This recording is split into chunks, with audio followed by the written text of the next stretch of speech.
Unit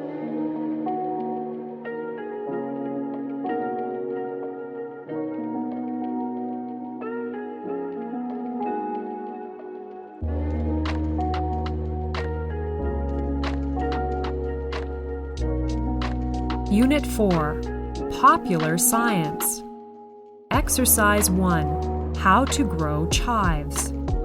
Listen to the conversation and write down the missing information in the notes below.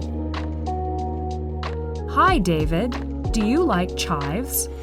Yes, I like them very much. They taste like onions.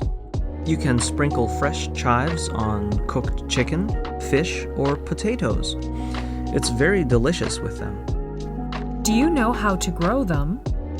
No, I just buy them when I need them. Do you know how to grow them? Yes, I grow a lot in my garden. Chives are easy to grow. Really? Please tell me how you grow them. I want to plant some in my garden. Okay, you need a bag of potting soil, chive seeds, and a pot with a hole in the bottom. Oh, wait a minute. I need a pen to write this down. I need a bag of potting soil, chive seeds, and a pot with a hole in the bottom. Is that right? Yes. Then what do I do?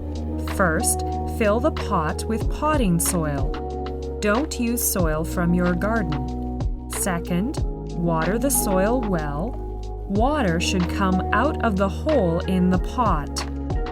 Then, sprinkle about 10 to 15 seeds on top of the soil. Cover the seeds with a little potting soil. Water lightly. I see. I have to water them a little bit as soon as I plant them. Yes. Then, put the pot near a sunny window. Do not let the soil dry out. The chives will come up in about 2 weeks. So in 2 weeks' time, chives will grow. That's right. You can start to cut the chives when they're about 8 centimeters or about 3 inches tall. Cut only about 1/3 of the plant at one time. Why do you cut only 1/3 of the plant at one time? Because in this way, the chives will keep growing. I understand. Can I grow them in the garden? Yes, of course. You can plant chives outside. You can grow chives outside in a sunny place. When should I plant? Plant the seeds in early spring. Chives are perennials. They will come up every year. It sounds good. I will try it this spring.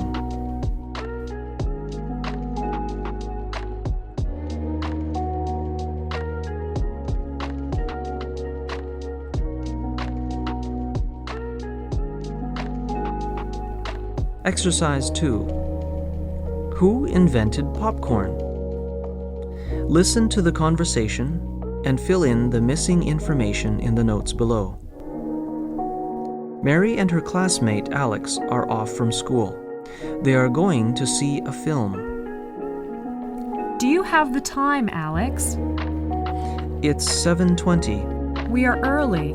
The film starts at 7:30. Let's have something to drink. That's a good idea. Something smells good. Right. That's popcorn.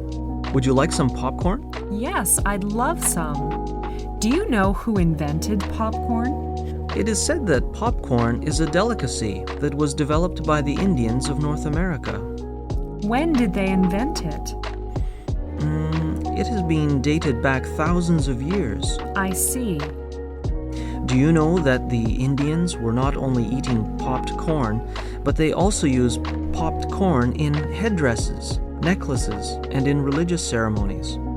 Yes, we have seen these in some films, and according to most sources, a deerskin bag full of popcorn was served at the first Thanksgiving dinner at Plymouth Rock in 1621. You know, popcorn's popularity grew during the Depression of the 1930s. when people realized that a little popcorn could go a long way. But its success was clinched when movie theaters across the continent started serving the snack. By 1947, 85% of movie houses were selling popcorn at their concession stands. Oh, the movie's about to start. Let's go.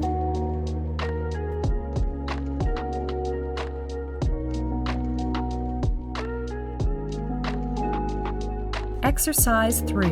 Lobsters. Listen to the talk and fill in the missing information in the notes below. Good morning, everyone. Today, I will talk about lobsters.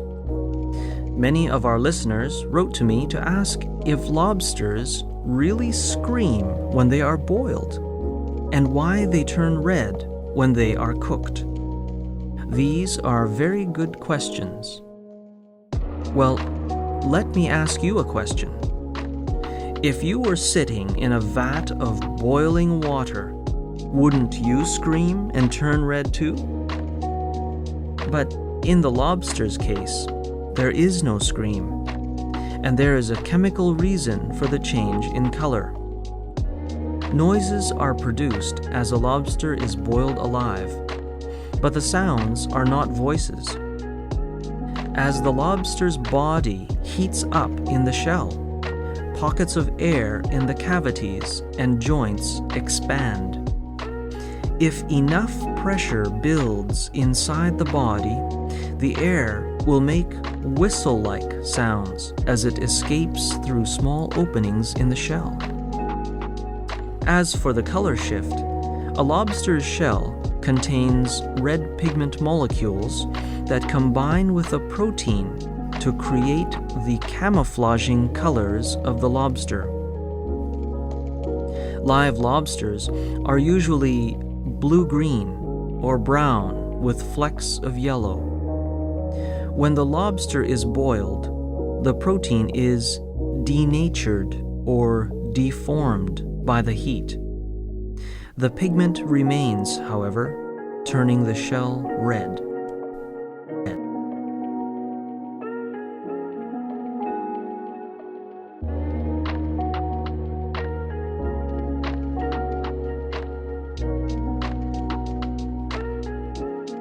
Exercise 4. Jumping off the Golden Gate Bridge. Listen to the conversation and fill in the missing information in the notes below. Hi, Alan. Look at this picture. Do you know this bridge? Let me see. Oh, it's the Golden Gate Bridge.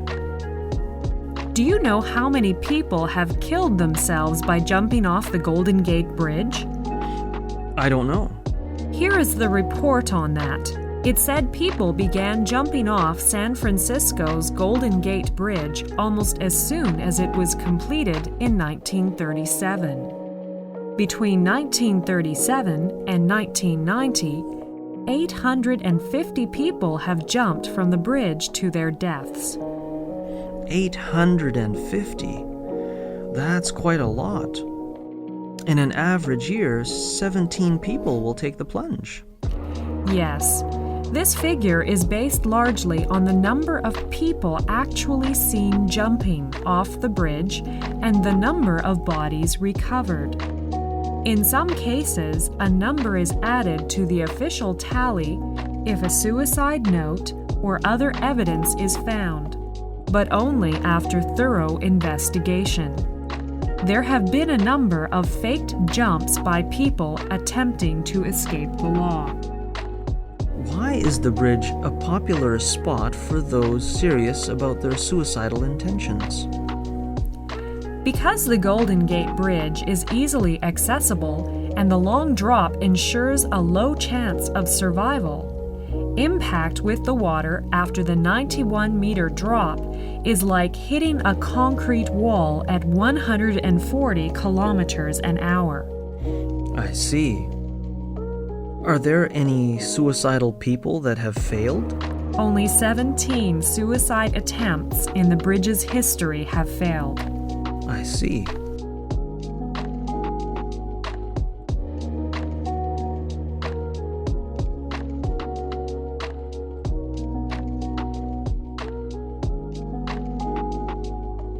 Exercise 5.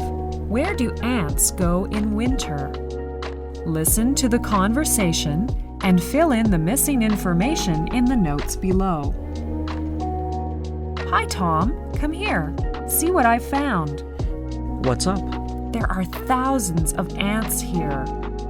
Yes, I think they are busy taking food home for winter. It's amazing. Do you know where they go in winter? Yes, I've just read an article in the newspaper. When winter comes, ants move deep into their nests, where food has been collected.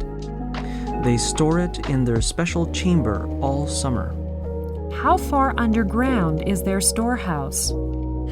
Only the top few inches of topsoil freeze. Beneath this layer of frozen soil, life goes on in the colony. How big is their nest?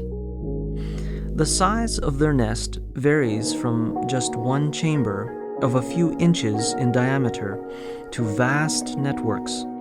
It can extend 40 feet underground and house a population of up to 10 million ants. 10 million? That's quite a lot. Yes.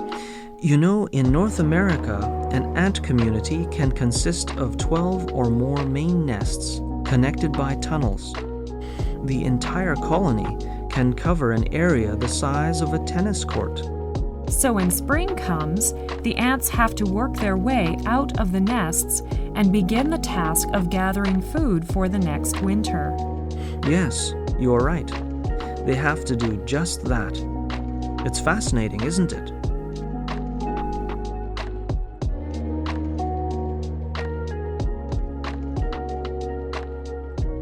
Exercise 6. How crossword puzzles are created. Shirley and Chris are on the train. Listen to their conversation and fill in the missing information in the notes below. Chris, do you have the time? Yes, it's 4:15 now. How long does it take us to get to Edinburgh? I see there is still an hour to go. We will get there at 5:20. I see. What shall we do to kill the time? Shall we play a crossword puzzle? Okay, that's a good idea. Oh, Chris. Yes? Do you know who invented the crossword puzzle and how crossword puzzles are created? Well, the crossword puzzle was introduced in the Sunday supplement of the New York World newspaper in 1913. It was designed by Arthur Wynne. Mr. Wynne was inspired by Magic Square, a children's word game in which words are arranged vertically and horizontally. Wayne added empty squares and some clues, so that the player can deduce the words according to the clues. Yes. By the early 1920s, crossword puzzles were standard features of almost every American newspaper. Yes, according to a report, many crossword puzzle books have been published since then. In 1924, 4 crossword puzzle books were on the bestseller lists. Booksellers also experienced phenomenal sales of another type of book, dictionaries. Today, crossword puzzle makers each have their own techniques to challenge the skills of their players. Right. I know Eugene Waleska is a creator of the New York Times crossword puzzle. He begins with a theme and lists as many words as he can think of that loosely fit the theme. Yes. Birds, for example, might prompt pigeon-toed, goose-step, and turkey-trot. Then Waleska starts to fill in the grid with the long words first, avoiding words ending in J or beginning with X. He works first in the lower right corner of the grid, since it is harder to find a word that ends with a certain letter. Waleska says that when he started in this business, it took him several days to fit the words into a 15 by 15 square grid. Now, It takes less than an hour. Let's play it and see how well we do.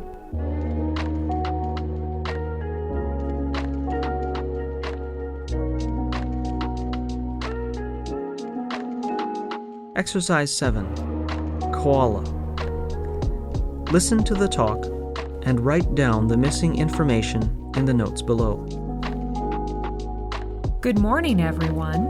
In today's lecture, I want to look at one of Australia's famous and most loved animals, the koala.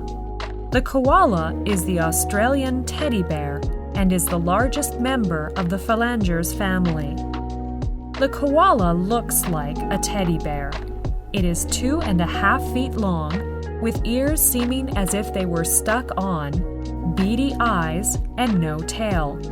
Its dense, woolly fur is blue-gray in color and was used commercially for fur until koalas were almost exterminated. They are pouched mammals, of course not bears at all, but closely related to the phalangers. Koalas spend most of all their lives in the eucalyptus trees, feeding on their leaves. Their toes are armed with sharp claws, and their fingers are divided into 2 groups. The split in the hand, coming between the index and middle finger, instead of between thumb and fingers as in our hand. The great toe is thumb-like.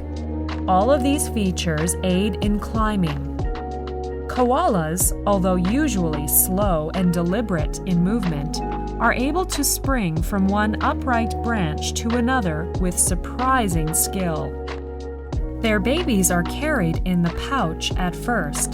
Then it clings to the fur of the mother's back, riding piggyback until it is almost as large as the mother. Koalas become quite tame, and they are great attractions at the various Australian zoos and parks. Exercise 8. Stamp collecting. Listen to the talk and write down the missing information in the notes below. The collecting of postage stamps is a hobby that interests people of all ages and all walks of life. It has countless followers in every land. There are over 2 million stamp collectors in the United States and Canada, and among these are a great many boys and girls. The most valuable stamp in the world is the 1-cent British Guiana magenta of 1856. Only one copy is known to exist. It is valued at about $50,000. There are other stamps worth several $1,000s, while many others are valued at hundreds of dollars. Yet, most stamps are not expensive. There are hundreds of stamps worth a few dollars, and many more hundreds that you may buy for a few cents. So you see that stamp collecting is not merely a rich man's hobby. Each stamp collector finds his own stamps fascinating, no matter how much or how little money he spends on them. The reason is that there is always a story behind postage stamps. The countries of the world use them as a means of telling the world about their industries, their culture, their great men. They also use stamps to celebrate important events in their history. So, while a stamp collector is enjoying his hobby, he is also storing up knowledge about all kinds of things from every corner of the globe. Usually, a beginner collects everything that comes his way. This is the best method, as in this way he will become acquainted with a wide variety of stamps. Later on, he may decide to specialize in certain kinds. But unless he has already collected all sorts of postage stamps, he will not have enough general information about his hobby to enjoy it to the full. Exercise 9. Get the right food to stay slim. listen to the talk, and fill in the missing information in the form. Good morning, everyone, and welcome to our regular program on health issues. Today I'm going to talk about ways of staying healthy and slim. You know, some people seem to eat to stay alive, while for others eating is a hobby. Do you enjoy your food? Are you careful about what you eat, or do you eat what you enjoy? Here is a very simple way to choose the foods that will keep you slim and in shape and feeling great. And you don't have to count calories. Let's divide the main types of foods into 3 groups according to their calorie concentration. First, we will use red for food that is high in calories. Secondly, we'll use yellow for food that is medium in calories. Then, we will use the green color for the food that is low in calories. Now, let's look at the red group. You will find sugar, chocolate, cakes, puddings, honey, jam, cream, butter, chips, peanuts, and soft drinks. Because these foods are high in calories, you should stop and think before you eat them. In fact, you should try to avoid them as much as possible. Moving on to the yellow group, you will find fatty meats, sausages, liver, eggs, milk, cheese, nuts, wine, beer, and salt. When you eat these kinds of food, you should be careful and not eat too much of them. Then we come to the last group, the green one. This group includes fresh fruit, salads, vegetables, seafood, yogurt, skimmed milk, bread, low-calorie soft drinks, tea, and water. When you eat these foods, you can go ahead and eat lots of them. You should use these 3 groups to discover a sensible balance that suits you. Remember, it is easier to stay slim than to lose weight once you have put it on. A little care choosing what you eat and enough regular exercise will go a long way to get you feeling great.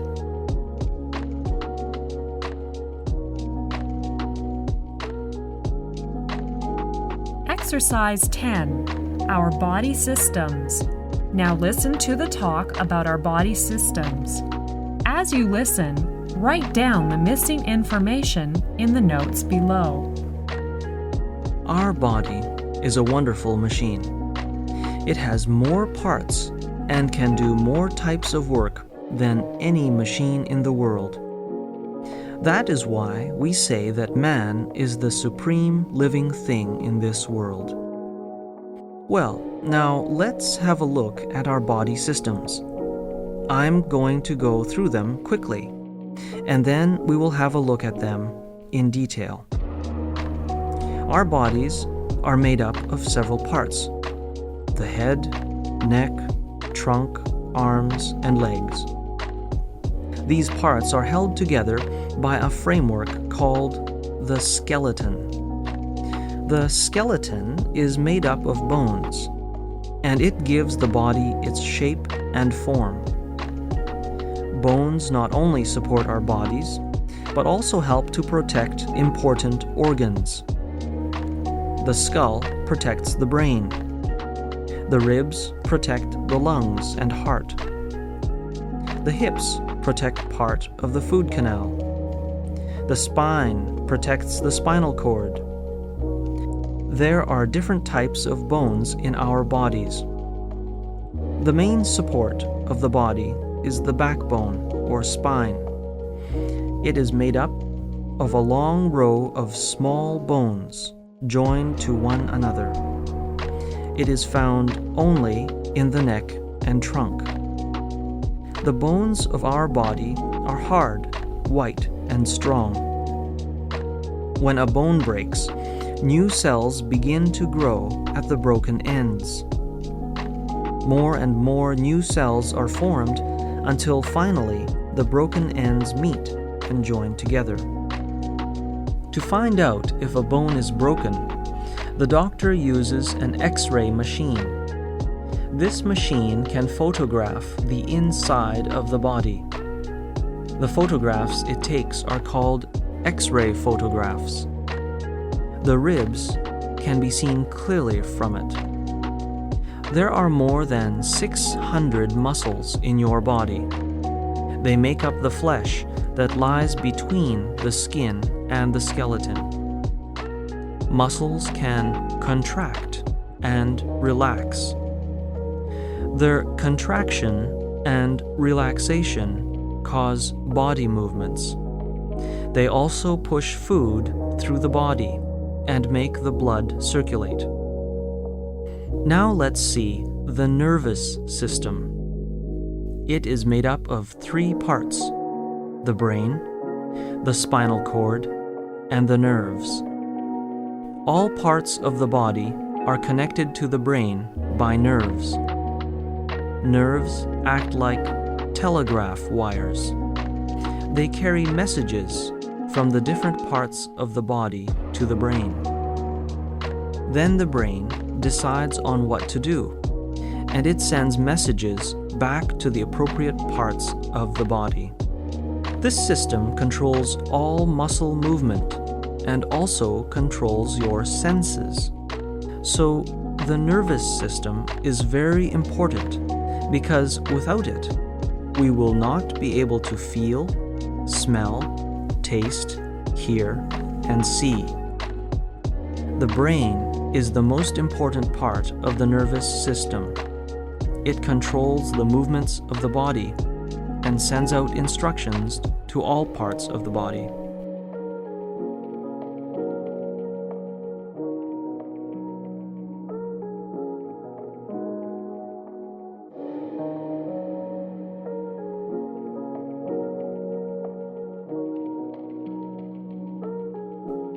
Exercise 11. Inventor of the telephone. Now listen to the first part of the talk about the inventor of the telephone. As you listen to the talk, write down the missing information in the notes below. Today, people can talk to each other even if they are thousands of miles apart. They can hear each other as clearly as if they were in the same room. The man who made this possible was Alexander Graham Bell. His invention is the telephone. The telephone sends the human voice from one end of the world to the other. Bell is famous not only as an inventor. He is also well known as a writer of books to help people who cannot speak or hear. He was a teacher of such people. This made him interested in sound. This interest led to his invention. Alexander Bell was born in Edinburgh, Scotland, in 1847. As a boy, he was interested in inventions. He went to the universities of Edinburgh and London. His father and grandfather had both been teachers of deaf people. His father had worked out a system of visible speech. That is a system by which a deaf person can see what people say by reading their lips. Bell learned this system. He soon became a teacher of the deaf, and he opened his own school for deaf people in Canada. Through his teaching, Bell became interested in the sound of the human voice. He thought that it should be possible to send sound across a distance. That is what the word telephone means, far sound. With his assistant, Thomas A. Watson, he worked day and night on this idea. They strung wires across several rooms. Each time when they thought that they had found a way, they tried to talk through the wires. Each time they were disappointed. After each failure, they made some changes and tried again.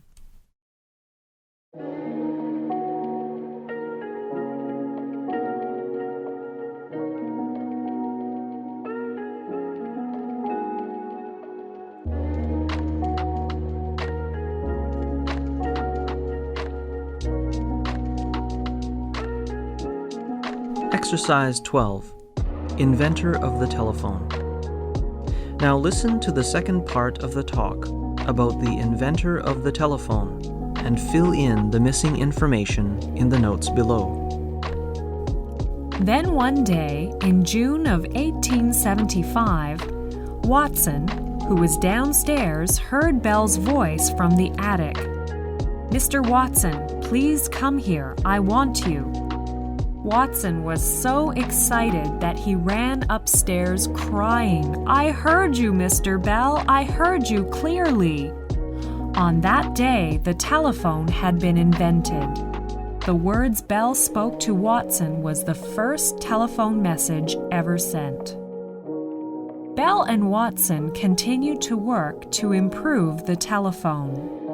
The first long-distance, two-way telephone conversation took place later that same year.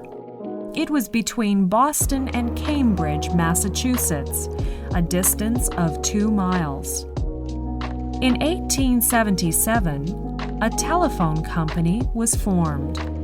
The first telephone exchange was opened the next year in New Haven, Connecticut. It had 8 lines and 21 telephones. From that time, telephone systems grew fast. 2 years later, there were over 47,000 telephones in the United States. The telephone spread rapidly, both here and in Europe. Bell lived to see millions of telephones used all over the world. He had the joy of speaking from coast to coast by telephone. He died shortly before telephone service across the ocean was established. His invention brought him wealth and great honors. He was given many medals and honorary degrees. His invention has often been called one of America's greatest gifts to the world. When Alexander Graham Bell died on August 2, 1922, all the telephones in the United States were silent for 1 minute in memory of a great man.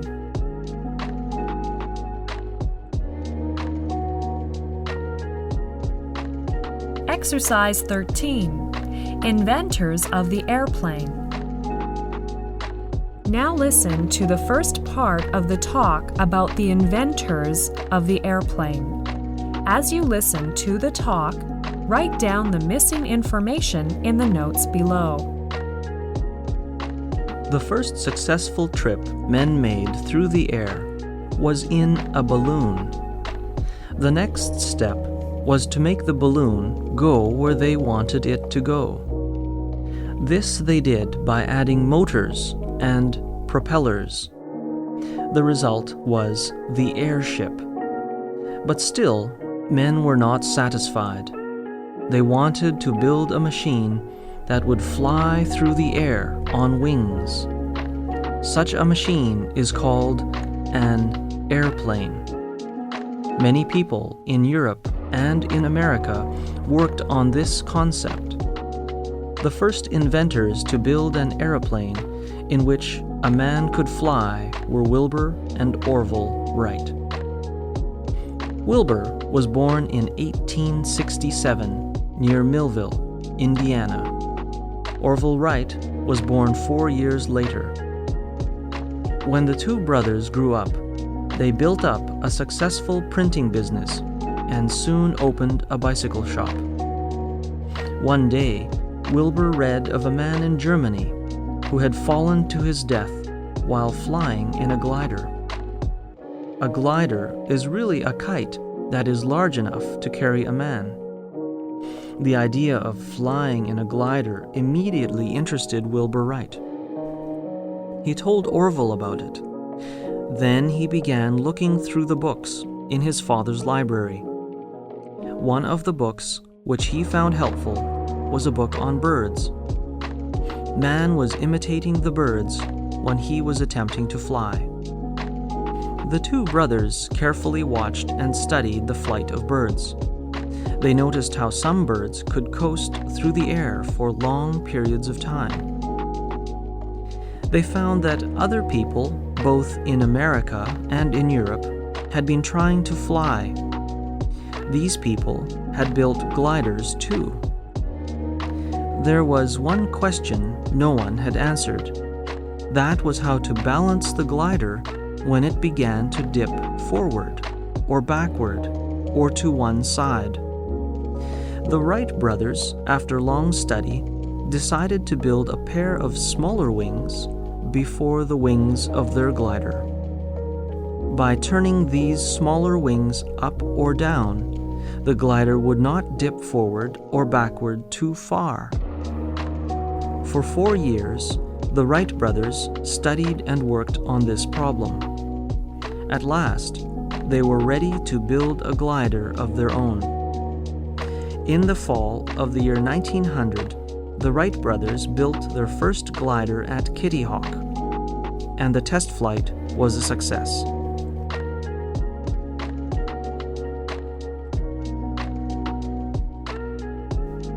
Exercise 14. Inventors of the airplane. Now listen to the second part of the talk about the inventors of the airplane and fill in the missing information in the notes below. The Wright brothers started to improve their glider, paying particular attention to its controls and to the shape of the wings. The new glider was longer and had a tail, but they wanted to add power to their glider. The following year, their bicycle shop seemed more like an airplane shop. Orville designed an engine which they built and mounted on the glider to produce flying power. They also experimented with various designs for the all-important propellers. It was December when the Wright brothers' plane was ready for the flight. Orville climbed into the plane and started the motor. Wilbur was holding the end of one of the wings to keep the plane level. Slowly, the plane started forward. It gained speed and rose into the air. It moved swiftly upward, then downward, then upward again. It was not a smooth ride, but it was successful. The plane came down undamaged, 120 feet from where it had started. 3 more flights were made that day. The longest was 852 feet, and the time in the air was 59 seconds. It was not a remarkable record, but it showed the Wright brothers that their plane was successful. Man had actually flown in an airplane. This was the beginning of the importance of the airplane. In 1912, after a few years of success, Wilbur died of typhoid fever when he was only 45. In 1943, exactly 40 years after the Wright brothers' first flights, Orville agreed to give their first airplane to the Smithsonian Institution in Washington, D.C. On January 30th, 1948, Orville died at the age of 77 after a short illness. The Wright brothers will never be forgotten. The names of both brothers are firmly and forever linked in the history of aviation.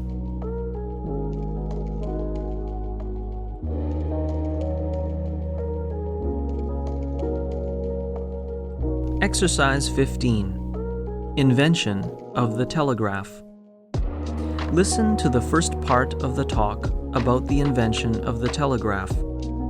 As you listen, circle the correct letter for questions 1 to 3, and then fill in the missing information in the notes for questions 4 to 14. Today, it takes only a short time to send a message to the most distant parts of the world.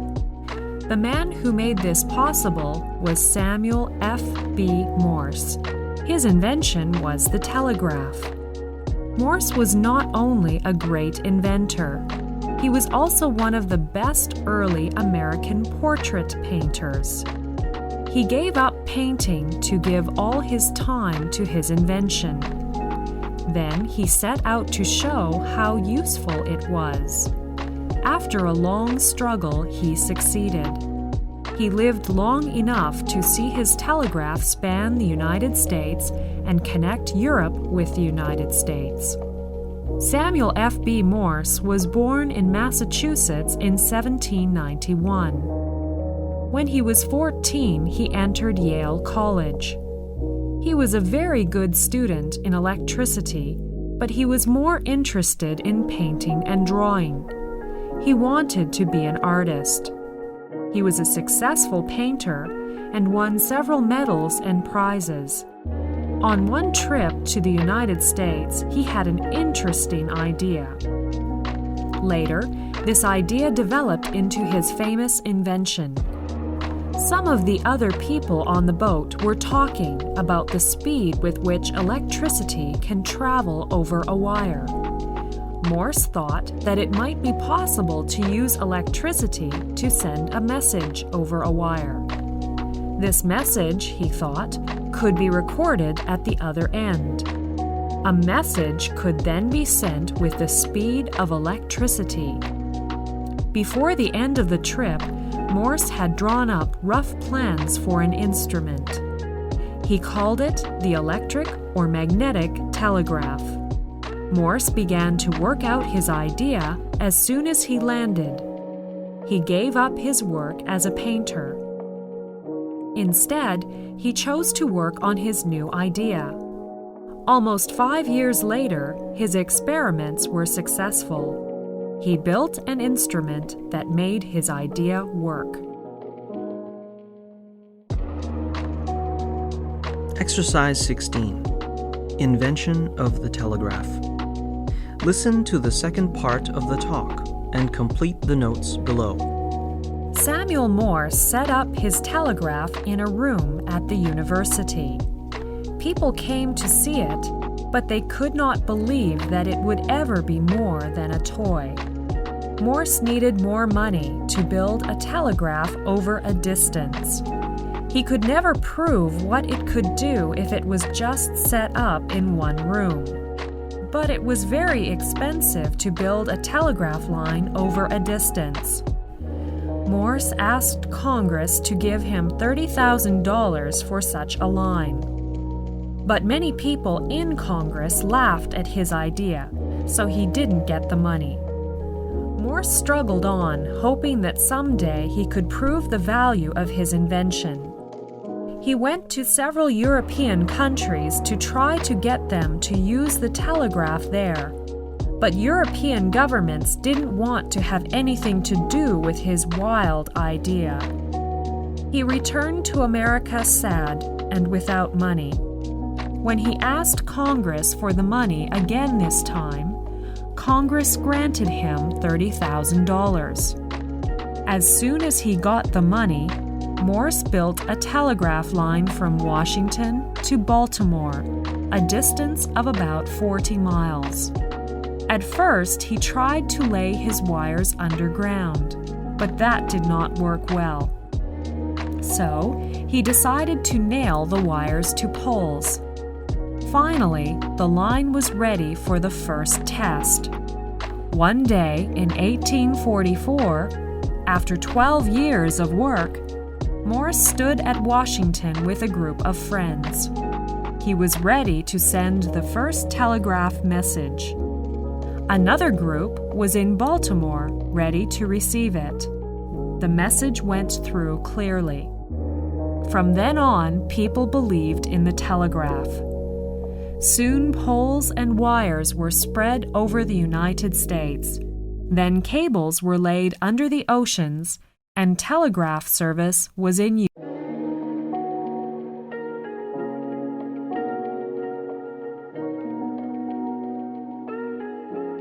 Unit 5.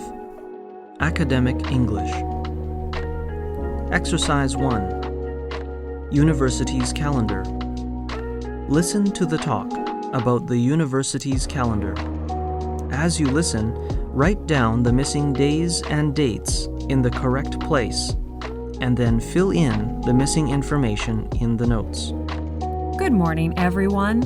Welcome to the International Language Center for the 2000-2001 academic year. We hope this year will be a year of success for you. Now, let me give you a quick rundown of our calendar for the first quarter. The orientation for new students will be held next Thursday, August 31st. September 4th will be our holiday, that is Labor Day, so there will be no school on that day. The first day of class will be on Tuesday, September 5th.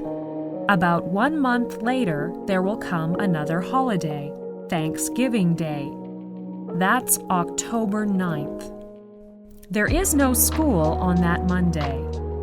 November 9th will be our last day of class. That's Thursday. The following day will be exam day.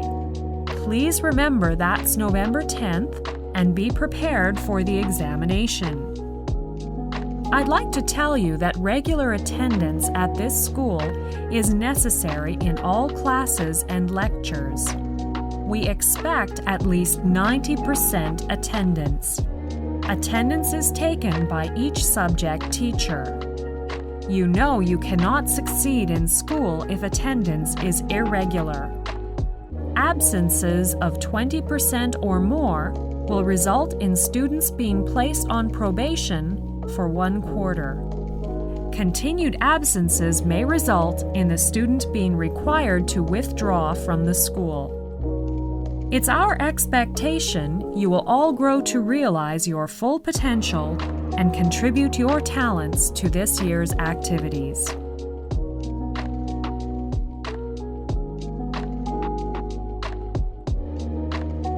Exercise 2. About the coursework.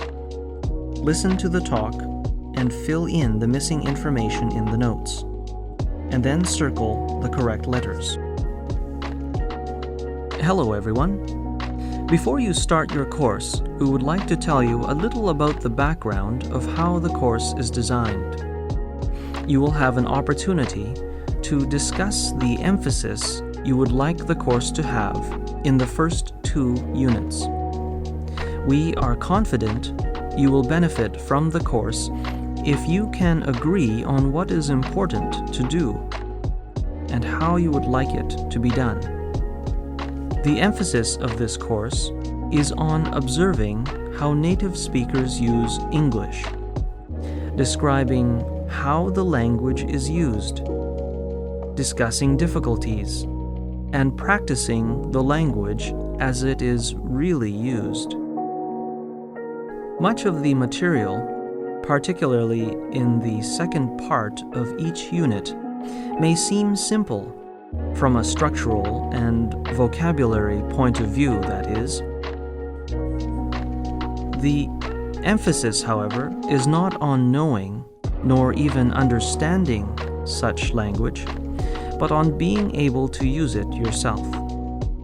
This course is not for those who want to know something about English, but for those who wish to use it effectively as a means of spoken communication. The following assumptions are made throughout the course. 1. It is possible to study the spoken language, and this is in no way inferior to the written language. 2.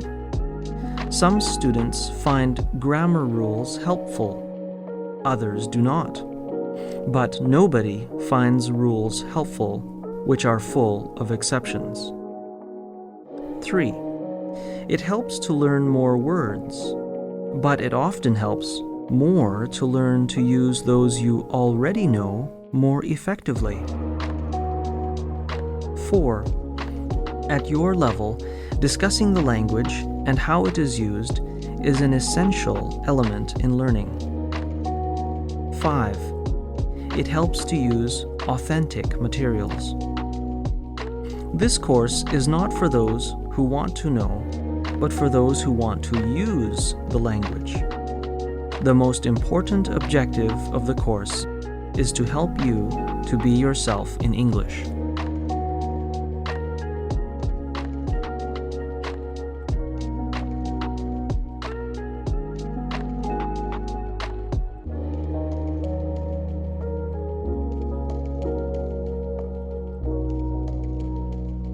Exercise 3.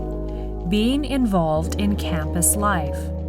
Listen to the talk and circle the correct letter and then fill in the missing information in the notes. Good morning and welcome to our regular lecture on being a confident student. This series of lectures is organized by the Students' Union, and we want to help you to cope well with the life on campus. Today, it's a great pleasure for me to welcome Ms. Diana Sheeran, who is the President of the Students' Union, and she has been kind enough to give up her time to come along and talk to us. Thank you. Thank you very much, John. May I say it's a pleasure to be here. Now, I know being away from home and having to look after yourselves can make you feel homesick and give you a hard time. So today, I'm going to talk about the ways of making sure that you get involved in campus life. This may help you cope better with your study and life on campus. To become more involved in campus life, use your college's resources, which include places to go for help, people who can help you, and publications that can help you. Your instructors, academic advisors, counselors, department heads, resident advisors, coaches, and club sponsors are among the people you can ask for help. Become familiar with the services your college provides and know where to get them. The registrar's office answers all questions about records and grades. The Career Center can help assess your interests and skills. The Guidance Office offers help with course selection and scheduling and may offer personal counseling as well. Learning labs and libraries provide equipment and learning resources to help you improve your skills and meet course requirements. The Financial Aid Office handles questions about fee payment, scholarships, loans, grants, and jobs available on campus. If you need more instruction than you are getting in the classroom, your college may provide a tutor.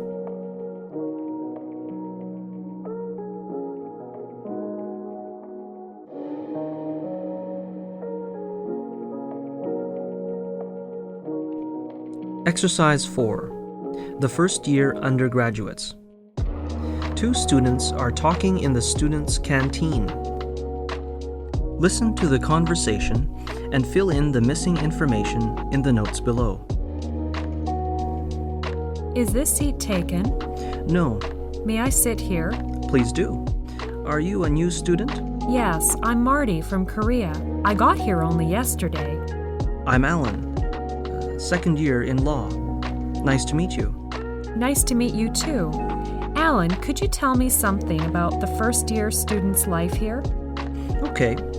You know, the first year student's life can be exciting but terrifying for the first week. Why is it terrifying? Oh, many first year students will feel very homesick for the first week since this is their first time away from home. By the way, do you live on campus? Yes, I live in a hall of residence. That's good. Living in a hall of residence soon helps you to make some new friends. You know, the university always provides accommodation to the first-year students. They may move out into a rented room in their second or third year, or share a house with friends. I see. That's reasonable. For for the first-year students so they don't worry about their accommodation and transportation problems. That's right. During the first week, all the clubs and societies will hold a students' fair, during which they try to persuade new students to join their society. Oh, I heard about that. I expected this kind of fair. I'd like to join some sports clubs so I will have something to do in my spare time. The first-year students are told that it is important for them to come into contact with many opinions and activities during their time at university. The first week, you may be taken to visit the campus. You can see groups of students walking around the huge campus, finding their way around in the first week of university. And at weekends, the university may organize some trips to places nearby, so you will be quite busy for the first few weeks. It sounds good. All the activities will keep me busy. Thank you, Alan. You are welcome, and hope you will enjoy your stay here.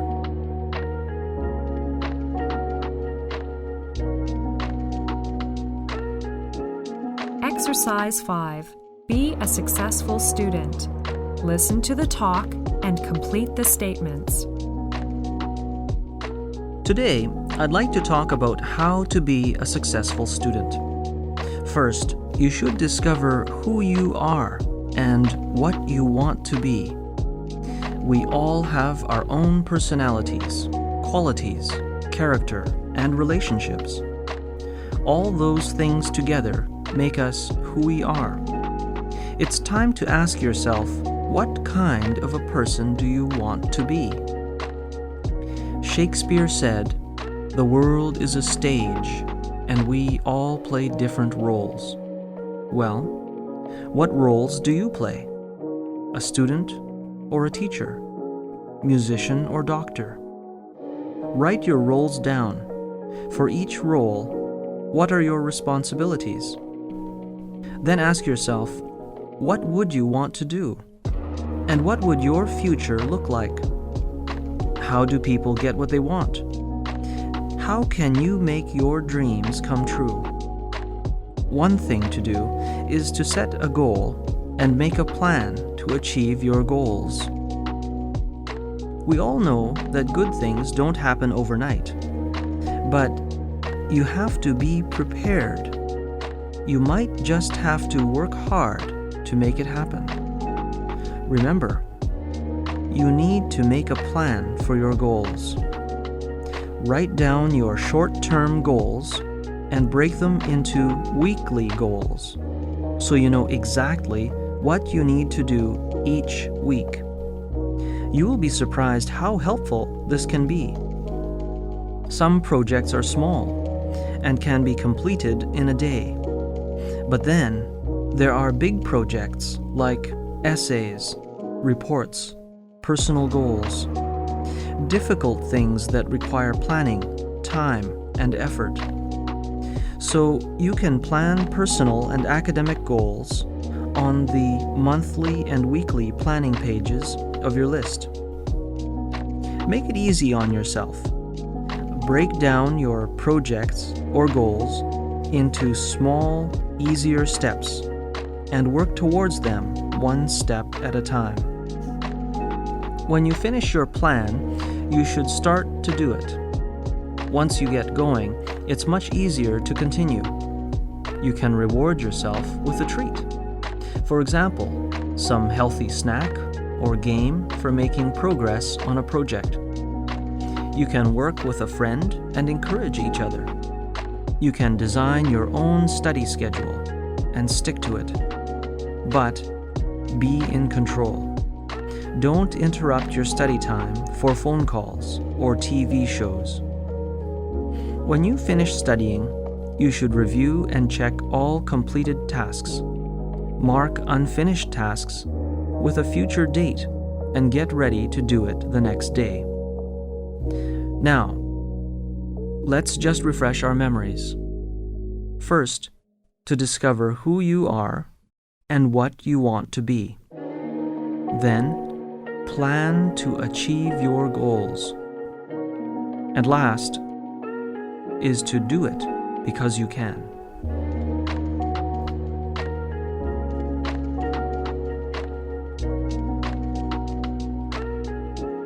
Exercise 6. Homestay Program.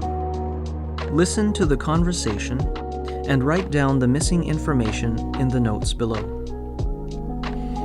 Excuse me, could you tell me what the homestay program in the brochure is? The Homestay Program is designed to promote friendship and language learning. We try to provide the opportunity for cultural exchange between Canadians and international students who attend the university. Local people open their homes to students so that they may experience an exchange of friendship across cultures. Many friendships that last a lifetime have developed from these stays. I see. What kind of families do you choose for the hosts? All kinds of families participate in this homestay program. There are single people with or without children, as well as couples with or without children. Are they Canadians? Yes, of course. They are Canadians of many races and cultures. For example, they may be originally from Asian countries, so do not expect that your hosts will be Caucasian. But all hosts will speak English fluently, but some may have accents. Do the hosts know this program well? Yes, the homestay coordinator has visited each family and provides information on the program and explains the responsibilities of the host. They look for people who are kind and friendly and enjoy meeting students from other countries. They make sure the hosts understand that this program is not designed for their financial gain. It sounds good. If you are interested, you can apply for this program. Here is some more information to help you understand the program. What is it? You must be willing to communicate with the hosts to establish a good relationship with them. This communication will require honesty, patience, and effort, because cultural and language differences sometimes create misunderstandings and confusion. You must be willing to interact with the hosts. That's what I expect to do. Good. The hosts will be concerned about you and will want to do all they can to help you achieve success. They will encourage you to discuss your thoughts and feelings openly with the host family. If a problem arises that you cannot resolve in this way, the homestay coordinator is always available to help you. Thank you very much. I think I'd like to apply for the homestay program. That's good. You can go to the homestay office to fill in some forms. I hope your experience will be a positive one.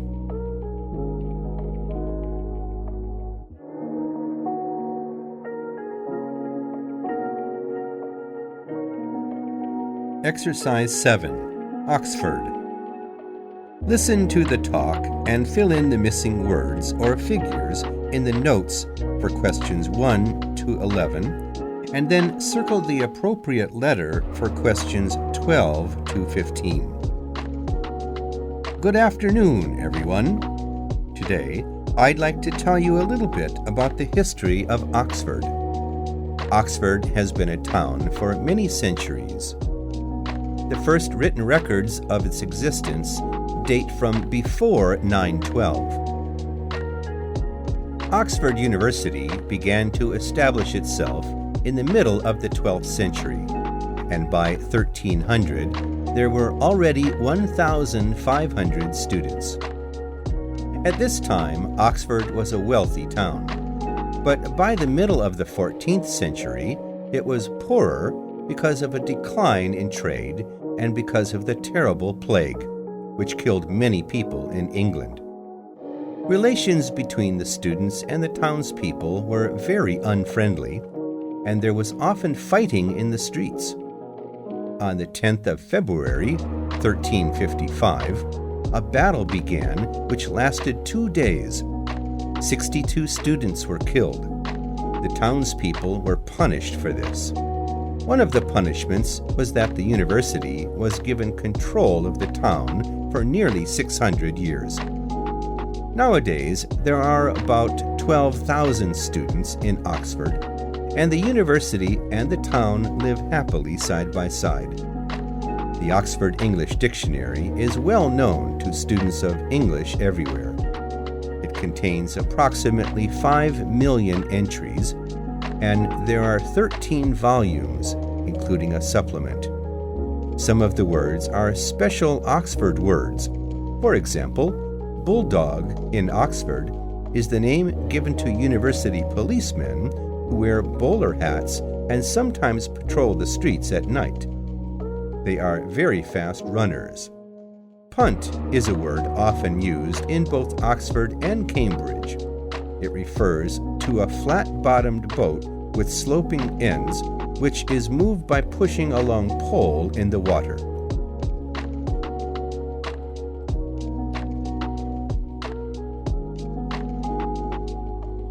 Exercise 8. Controlling concentration. Alan is a counselor in the university. Susan is a first-year student. Listen to their conversation and fill in the missing information in the notes below. Good morning, Susan. Come in. Good morning, Alan. What can I do for you? I've come for some advice. I'm a first-year student. I want to know how to control my concentration to study. That's a good question. I think you can improve your concentration by identifying and eliminating internal and external distractions. What's an internal distraction? Internal distractions are physical feelings that you can take control of since they originate within you. External distractions may be beyond your control, but you can learn to control your reactions to them. But how? To minimize internal and external distractions, you can take care of your physical needs before beginning a task. Maintain a positive attitude towards studying, and you can work to solve problems that you know cause you worry and stress. Yes, go on. You can improve your concentration by having a good place to study. The ideal home or dorm study environment is as distraction-free as you can make it. That's true. I can make it into a nice study place.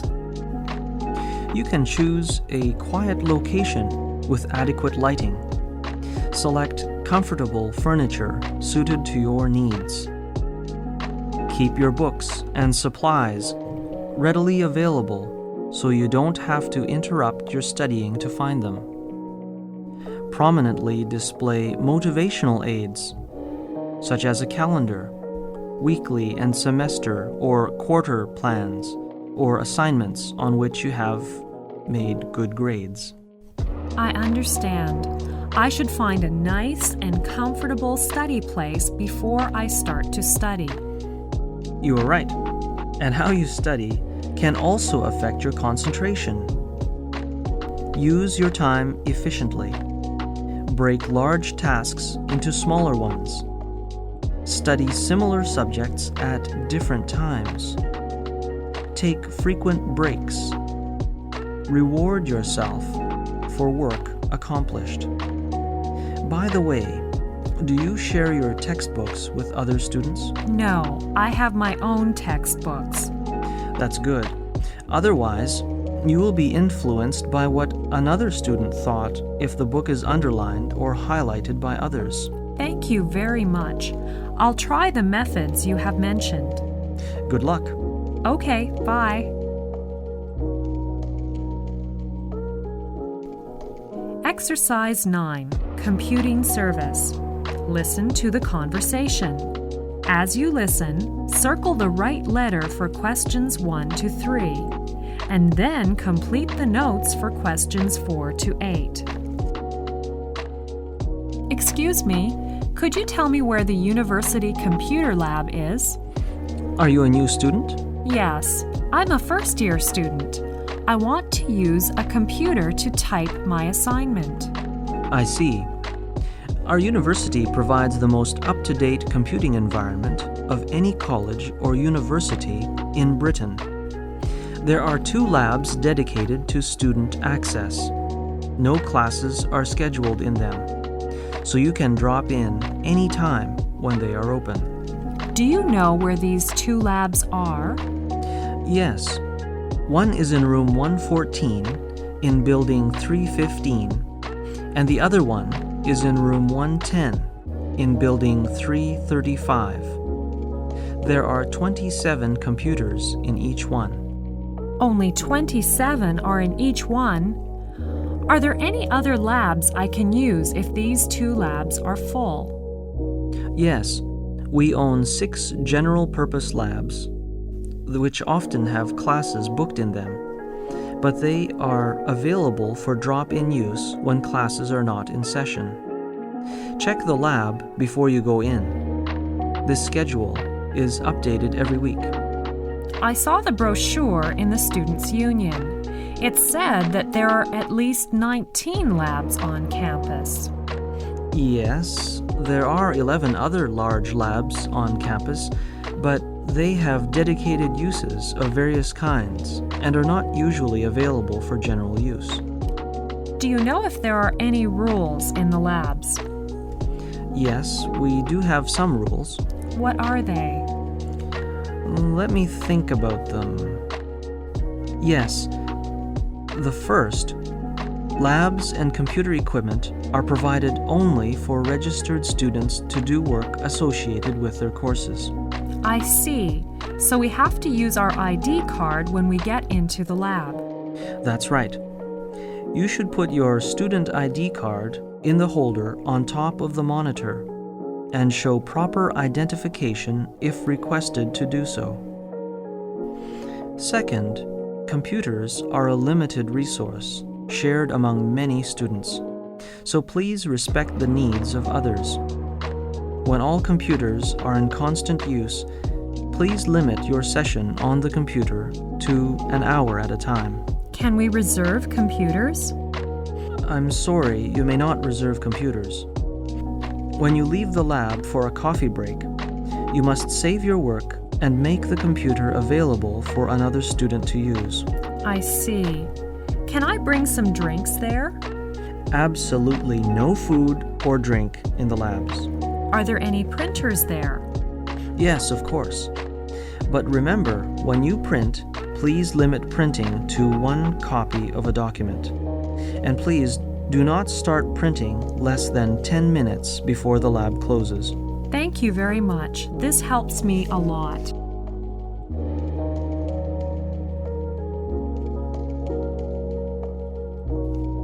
Exercise 10, English letter writing. Listen to the conversation and fill in the missing information in the notes below. Hi, Lucy. Shall we go to swim after school? I'd like to, but I have to reply to my English teacher's letter. She has gone to America. You mean Susan? Yes. Why did she go back home? There are still some weeks left before the vacation. Her father died of cancer a week ago, and so she had to go back for her father's funeral. I see. I'm sorry to hear that. Lucy, do you have any time now? Yes, Tom. What can I do for you? I want to write a letter to my friend Bob. He went back to England yesterday and left his address for me, but I'm not sure how to write it. Okay. You know, English letter writing is different from Chinese writing. You should write your address in the top right-hand corner and write the date immediately below your address. Today is the 28th of March, 2002, so you should write the date below your address. That's really so different. We usually write the sender's address at the bottom of the letter, or write it on the left corner of the envelope. Yes, that's right. Remember, don't write your name before your address. Where shall I write my name? You should write it at the end of the letter. I see. Then, you should write the recipient's name and address on the left-hand side of the page. So I should write Bob's name and his address on the left-hand side? Yes, that is the formal way when you write business letters or official letters. But you don't need to write Bob's name and his address in an informal letter. Okay. What else? You must use Dear Sir or Dear Madam only when you don't know the person's name. How do I begin when I write to Bob? You should use his name directly. In the custom of English letter writing, don't begin with Dear Friend. I see. After that, I can start my writing, is that right? Yes, you should begin the letter on the left-hand side, a little way inside the margin. At the end of your letter, write a short final sentence on a separate line. What should I write for the last sentence? Usually, people write like this: I'm looking forward to hearing from you soon, or I hope to hear from you soon. Then, end with Yours faithfully if you began with Dear Sir or Madam. In formal letters, if you begin with Dear Mr. X, you should end with Yours sincerely. I see. Don't use Dear Sir or Madam with Yours sincerely, or Dear Mr. X with Yours faithfully. But what shall I use for Bob's letter? You can use yours, best wishes, or love in informal letters depending on how well you know the person. Thank you very much for the help. With pleasure. I have to go now. See you soon. Goodbye.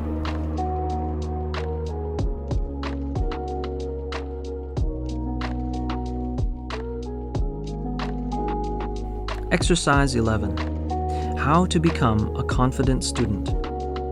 Listen to the talk and write down the missing information in the notes below. Good morning, everyone, and welcome to our regular lecture on college study issues. This series of lectures is organized by the International Students Office. We want to help you, the students of this university, to cope well with the study and social life here. This series of lectures is designed to help you discover the ways in which you learn most easily and most enjoyably, and help you define your own goals and preferences as you embark on your college career and look ahead to life and work in the future. It includes discussions, illustrations, and easy-to-understand suggestions on ways to develop all the skills you will need to perform well in your classes and build confidence in your ability to learn. Some lectures will contain many ideas for strengthening a particular skill, but you can try out as many ideas as you like for studying. And also, you can adapt the ideas in the lectures to suit your own needs and personal learning style. Many students want to know how to be a confident student. It's a good question. Strategies for becoming a confident and successful student include making use of the 4 keys to success in college discussed in this lecture. 1. To assess your academic strengths and weaknesses. 2. To discover and use your learning style. 3. To sharpen your thinking and study skills. 4. To adapt to others' styles. Let's talk about the first one. To assess your academic strengths and weaknesses means to be realistic about what you are able to do. This will help you select courses in which you can succeed. This is the most important key when you enter college. The second key is to discover and use your learning style. This is another important key to your success. Use your 5 senses to help you take in information accurately and remember what you learn. Let your body's reactions tell you when you are most alert. Then try to plan your schedule accordingly. Know which learning environment you prefer, but be willing to adapt to others. Increase your level of motivation by developing an internal focus of control. A third key to your success in college is your effort to develop critical thinking and study skills. Making decisions, solving problems, using creativity, processing information, and reasoning logically are critical thinking skills involved in studying. All the important study skills you will need to develop or improve, such as how to take notes, listen effectively, read with greater comprehension, and prepare for and take tests, are covered in the next lectures.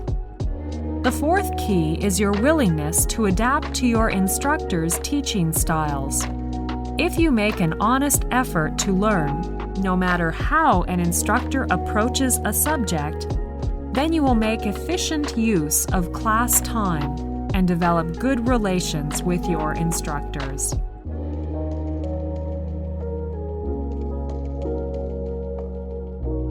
Exercise 12. About language learning. Chris is Susan's tutor. They are talking about language learning. Listen to their conversation and fill in the missing words in the notes below. Hi, Susan. How are you getting on with your English studies? It's hard. I have been in England for a year, but I still have a lot of problems both in speaking and reading. Don't worry. You have to be patient and practice them more. It's very strange, my son Eric, he is only 4, but he seems to learn English much more quickly than I do. Why is this? Why is it easy for young children to learn a language? That's a good question. I think part of the answer is that children have so many needs. They need to be helped by grown-ups. They have to make their needs known. And they are always watching the effect of what they say and trying new ways of getting what they want. Children are learning new things all the time. I agree with you. We adults need to learn new things as well, especially when we settle in a foreign country. But it takes us a longer time to get used to a new life than young children. They seem to adapt more quickly. Yes.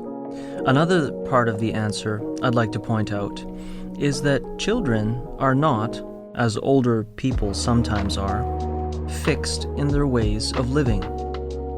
When they are taken from one country to another, they change easily from one language to another, from one bed to another, from one food to another. Older people are more fixed in their ways. They have been hearing and talking one language for a long time. Their ways of hearing and making sounds and of putting words together are like the rails a train goes on. They have been up and down their lines of talk and thought too many times to change them easily. I quite agree with you. A child is freer in his ways. He is more like a bird. He is free to go in any direction he wants. He is free to hear sounds as they are and make them as he hears them. He is free to put new words together in new ways in speaking a new language. I think that is why they learn things so fast. The more languages you hear and get to know, the more you will see how any language is made up of a small number of sounds, put together in different ways.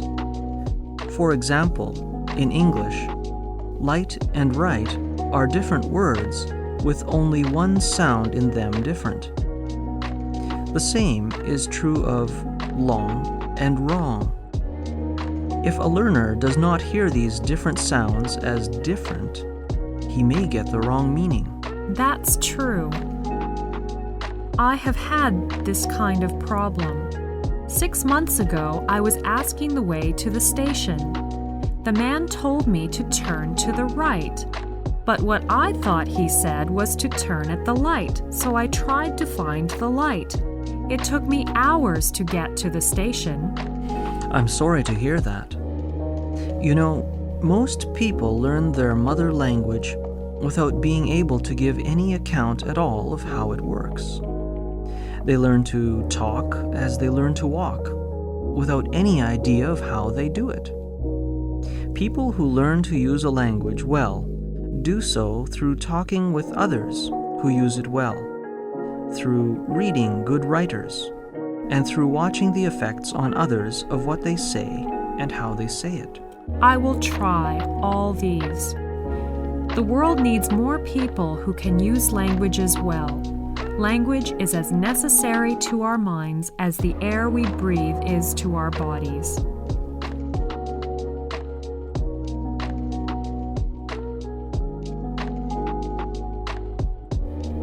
Exercise 13. How to take notes. Listen to the conversation. Circle the right letter for questions 1 to 4, and write down the missing information in the notes for questions 5 to 9. Today's discussion is on note-taking. Note-taking is one of the important skills for classroom success. There is no one best way to take notes, but your own experience and some suggestions may help you to cope well with university study here. Chris, you start first. How do you take notes when you are in class? I always keep track of the notes by putting a date and heading on the first page, and numbering pages that follow. And I often make sure to identify the lecture topic and the class in which the lecture takes place. I think this is very important because when you study later, you will be able to match up class notes and textbook notes or assignments on the same topic. I do the same. I often keep the notes for one class separated from the notes for other classes, so I use separate notebooks for each class. I use dividers to set aside different sections in one notebook. I think both of the methods are good. Some students like to use a loose leaf binder so that lecture notes, textbook notes, and the instructor's handout may be taken out of it and reorganized for study purposes. That's a good idea to use a loose leaf binder. I will buy one for my note-taking. I like to use a ballpoint pen for taking notes. So do I, but I prefer to use blue or black ones because the other colors, such as red or green, are hard on the eyes. It's a good idea to use a ballpoint pen because pencils fade easily, and a pen sometimes blurs and soaks through the paper. My handwriting is poor, so I often print the notes for clarity after class. That's a very good way to do it. It's very important to make your notes clear to read because you may use them for your essay. I often use standard abbreviations in my notes in order to speed up note-taking. For example, intro for introduction, info for information, dept for department. This is one way to speed up your writing. You can also make up some of your own words or phrases that you use often. Make a key for your abbreviations so you won't forget what they mean. Okay, I will try next time. I often copy anything that is written on the board or on overhead transparencies into my notes because I find test questions often come from material that is presented in these ways. Really? I hadn't noticed that. I think you'd better organize your notes after class. Try to summarize the points in your own words. It will be easier for you to remember your notes. That is a good suggestion. Another suggestion is that you should review your notes to fill in gaps while the information is still fresh in your mind. The purpose of taking notes is to help you remember information. When I seem to be missing something, I often compare notes with my classmate or see the instructor. That's the way to do it. Thank you very much for your time. I think new students may use and adapt some of your good methods for note-taking into their own study.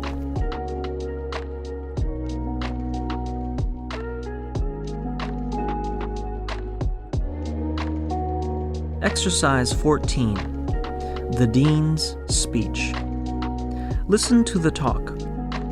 Circle the correct letters for questions 1 to 5, and for questions 6 to 8, indicate whether the statements are true or false by writing T for true and F for false. Good morning, students. As many of you have already heard, tuition fees will be going up to $3,600 per term, starting in September 2001. I felt I should explain to you why the fees are increasing. The primary reason is, of course, that expenses have increased, including faculty's and staff salaries. Our operating expenses have also increased in the past year. As we try to maintain a high level of service to our international students, we have added new staff in the last year to meet the growing needs, including a manager of admissions. We have also expanded our homestay staff to improve our homestay services. Unfortunately, when expenses increase, the costs have to be passed on to the student. This is the first increase in fees since 1998, however, and we are trying to keep the fees as reasonable as possible. To compare our fees with other institutions in the province, the University College of the Cariboo is raising its fees to $3,800 per semester starting in September 2001. Programs at UBC start at $13,830 per year. At many institutions, the tuition fees for academic courses in the 3rd and 4th year level are higher than those for the first 2 years are, because the costs to run the courses are higher. We have decided not to differentiate the fees, but to balance the costs by charging the same tuition for all 4 years. I would like to tell you that we value your opinion and want to make sure that you are satisfied as a student at the college. If any of you would like to meet with me to discuss the fees or any other matter, you are welcome to visit me in my office in Building 359. Please phone 741-2795 for an appointment.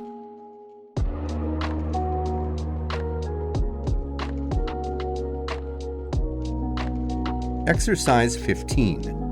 How to write a summary. Listen to the talk and fill in the missing information in the notes below. Good morning, everyone. Today I'm going to talk about how to write a summary. I think if you remember one word, it will help you to write a summary. The word is simple. This word represents 6 steps to writing a good summary. Simple's first letter is S.